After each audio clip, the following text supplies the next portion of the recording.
Hai semua, selamat pagi. Sehat? Okey.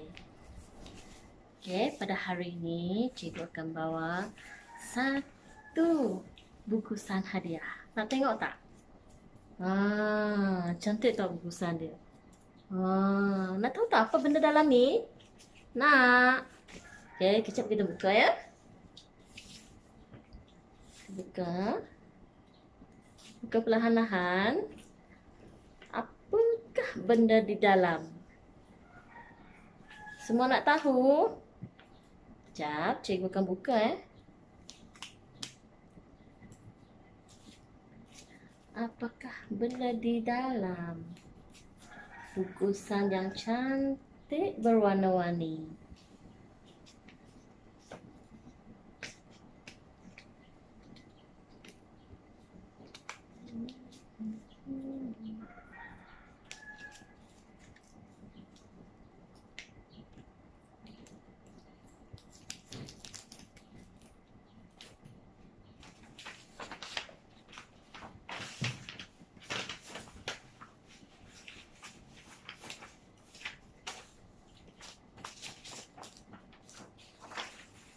Wow, buku cerita lah.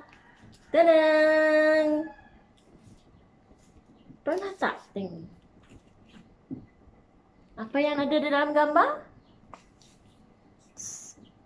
Seorang gadis yang menggunakan baju putih dan seorang lagi gadis menggunakan baju merah. Dan satu orang ni siapa? Makcik. Tajuknya adalah bawang merah dan bawang putih. Pernah tak dengar cerita ni sebelum ni? Pernah? Kalau belum pernah, cikgu akan tunjukkan watak bawang merah dan bawang putih kejap lagi ya.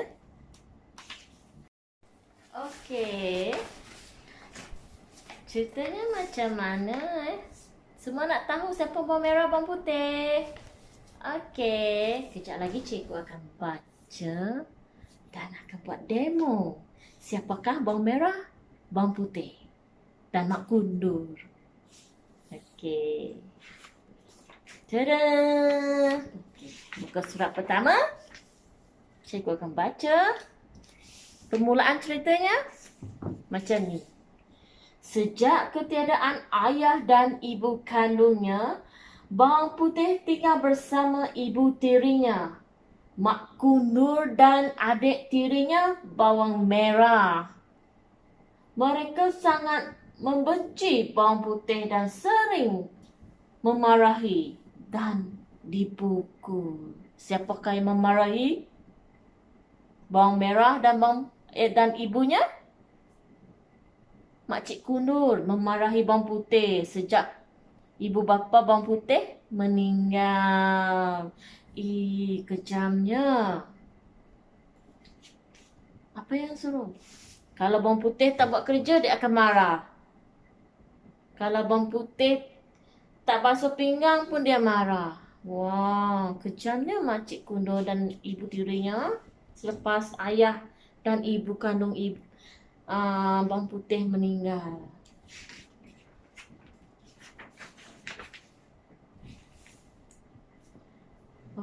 Pada suatu malam, bawang putih tidur. Semasa tidur, dia bermimpikan bertemu dengan ibunya. Ibunya menyuruh masuk ke dalam hutan dan mencari pohon beringin rendang. Wahai anakku, bawang putih, pergilah hiburkan hatimu dan bersabarlah. Suatu hari nanti kau akan dapat kebahagiaan. Bawang putih pun terbangun. Dia teringatkan mimpi pada ibunya yang menyuruh bawang putih ke sebuah hutan untuk mencari pohon beringin. Lepas tu bawang putih sambung tidur dan keesok paginya Bawang putih segera menyiapkan kerja rumah setelah ibu tirinya pergi bekerja dan ke adik tirinya. Bawang merah tidur, bawang putih cepat-cepat keluar. Dia pergi ke sebuah hutan. Dia ingatkan mimpi waktu malam tadi dia bertemu dengan ibunya. Yang ibu dia mengatakan, pergilah keluar ke sebuah hutan dan mencari pohon beringin.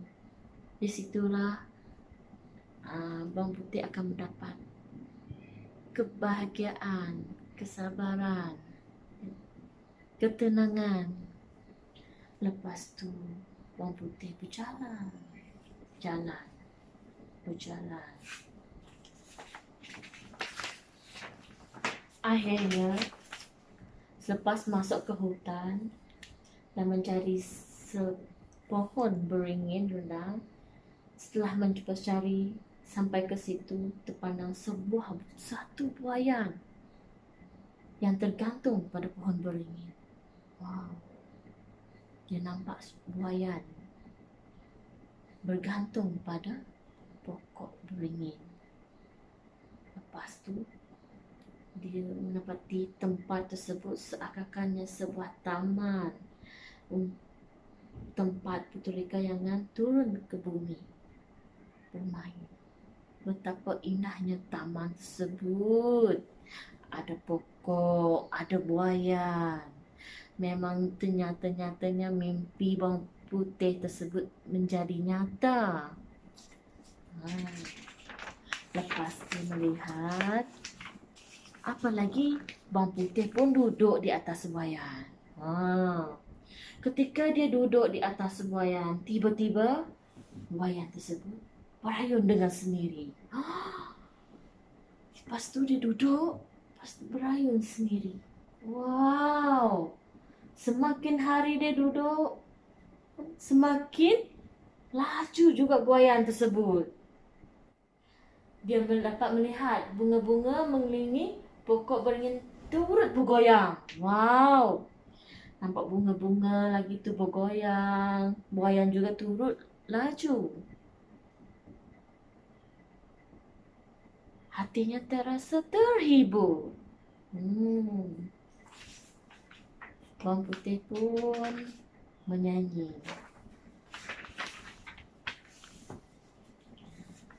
Lepas tu, apa yang terjadi? Tiba-tiba bawang putih teringat kemak kundur. Ibu tirinya pasti dia akan memarahi apabila pulang dan mendapati dirinya tiada di rumah. Namun, bawang putih tidak tahu bagaimana nak menghentikan buayan tersebut. Bawang putih lalu berkata kepada buayan tersebut, terus macam ni. Wahai buayan, tolonglah berhenti. Aku ingin pulang.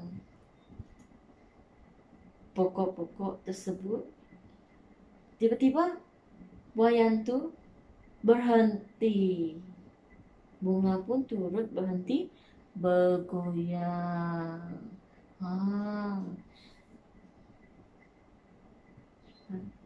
Hebat kan?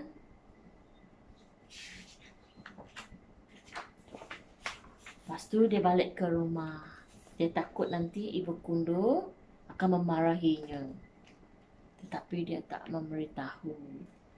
Dia seperti biasa, dia akan balik, dia akan buat kerja rumah. Dia rajin. Bawang putih rajin membasuh, mencuci, menyidai, memasak. Seperti biasa. Pada satu hari, pada malam keesokan harinya,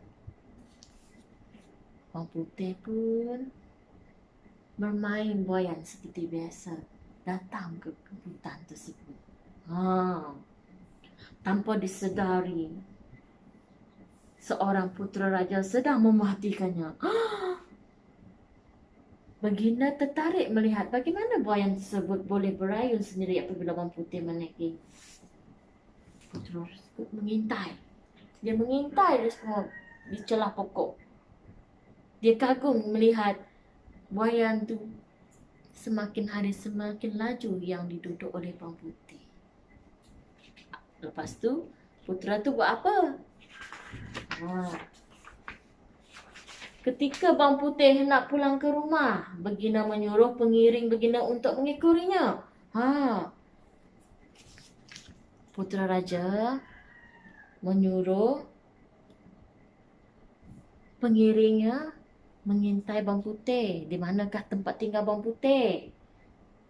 Sebab dia kagum melihat apa benda yang terjadi yang dia nampak.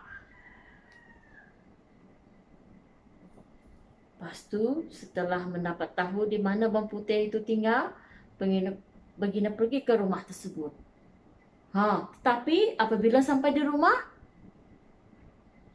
ketika itu makcik kuno dan bawang merah sahaja di rumah. Lepas tu, putera raja tu kata, di manakah anak makcik seorang lagi? Tanya Baginda. Makcik kuno menyangka Baginda adalah orang kaya. Lepas tu makcik kuno tu terus berkata, makcik, mana ada anak yang lain? Bawang merah ini adalah satu-satunya anak makcik, kata mak kuno. Baginda menceritakan tentang gadis yang dilihatnya bermain di buaian di hutan. Makcik kuno pun buat tahu. Dia kata, inilah bawang putih, inilah bawang merah. Bawang merah yang bermain dengan buaian tu tadi. Makcik kuno cuba berbohong, tetapi dia tak tahu mengenai buaian tersebut. Dan dia tak tahu bawang putih keluar tanpa pengetahuannya ke hutan. Lepas tu putera tu balik. Selepas putera tu balik, makcik kuno ni mencari bawang putih. Selepas dia mendengar apa yang dikatakan putera raja tu, dia memarahi bawang putih. Dia cakap, setelah beredar, makcik kuno mengasah bawang putih menunjukkan tempat buaian tersebut. Dia nak tahu di mana buaian tersebut. Nak juga dia tahu memerah dan ibu tirinya. Akhirnya bawang putih pun akur dengan perintah ibu tirinya. Dia memberitahu bahawa buaian tersebut berada di hutan. Lepas tu mereka mencari. Makcik kuno pun apalagi dia bawa bawang merah bersama dan berjalan menuju ke hutan. Berjalan. Namun sampai di situ, bawang merah duduk di buaian.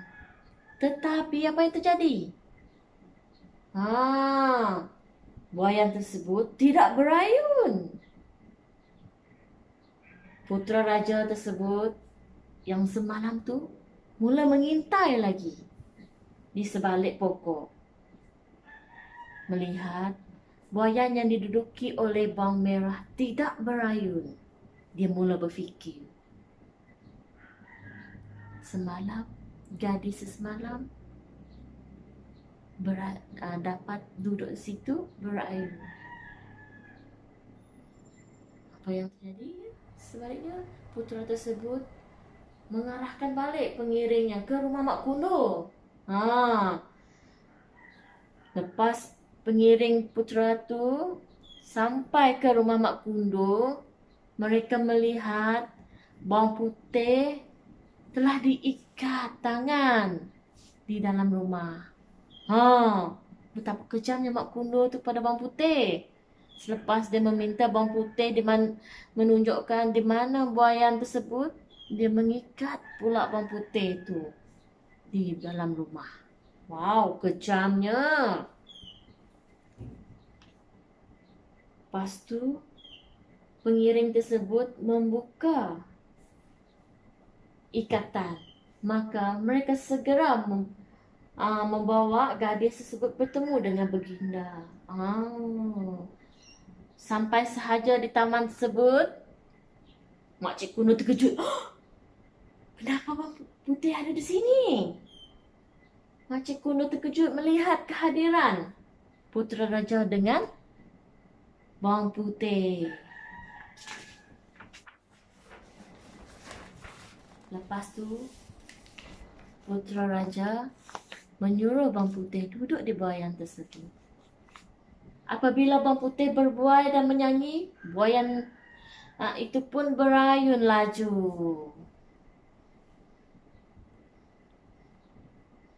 Putera Raja pun terus berkata, Makcik!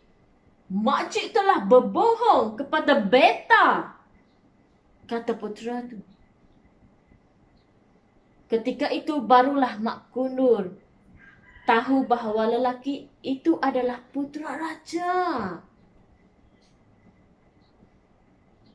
Kamu ibu yang zalim, kata putera raja kepada Mak Kundur. Kamu telah menyeksa Bawang Putih dan membuat Bawang Putih menangis dan diikat di rumah. Makcik Kuno pun menangis.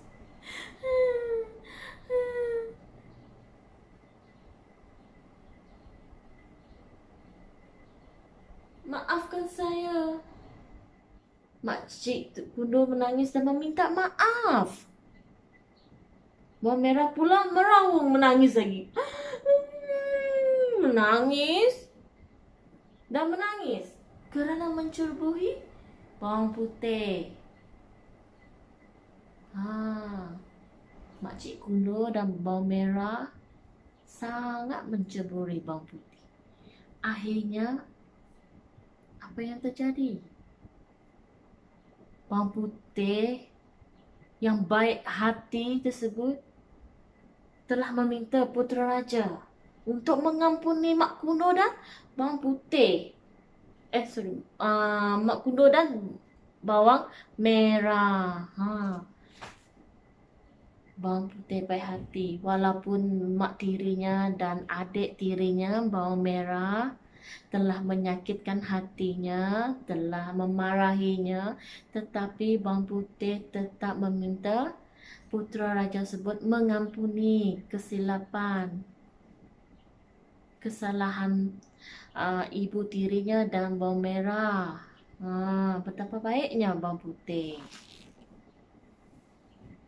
Begitu juga putera raja tersebut sangat kagum dengan Bawang Putih. Dia mengampuni. Akhirnya Bawang Putih akhirnya putera raja tersebut mengampuni dan memilih Bawang Putih untuk dijadikan istrinya. Akhirnya putera raja memilih Bawang Putih dan mengawini. Mereka hidup bersama. Habis. Apakah perasaan semua selepas mendengar cerita Bawang Merah dan Putih? Sedih kan? Sangat sedih, betul.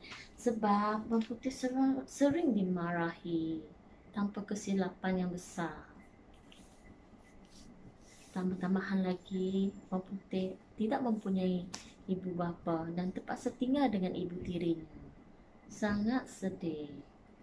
Okey, apakah nilai yang kita pelajari hari ini mengenai cerita tersebut?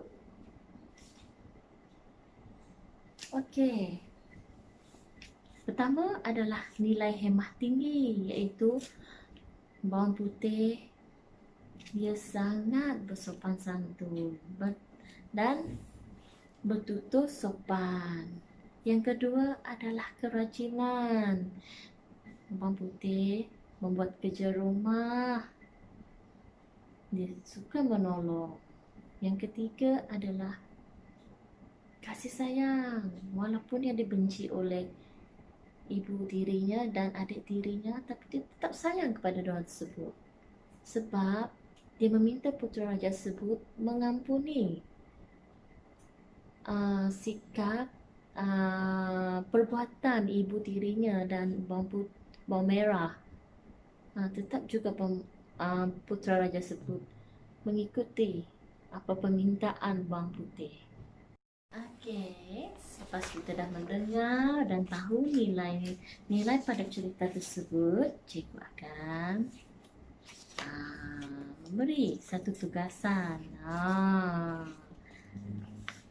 Semua suka mewarna tak? Okey, ini adalah contoh. Cikgu akan beri satu helaian dan semua akan mengikut warna yang diwatakkan oleh seorang gadis bernama bawang putih dan bawang merah. Yang ini ibu kundunya. Okey, nanti kita akan mewarna bawang putih. Kita akan mewarnakan bajunya berwarna putih. Dan adik tirinya kita akan warna merah. Ibunya warna apa ni? Warna biru ataupun biru ke? Okeylah. Warna ungu pun boleh.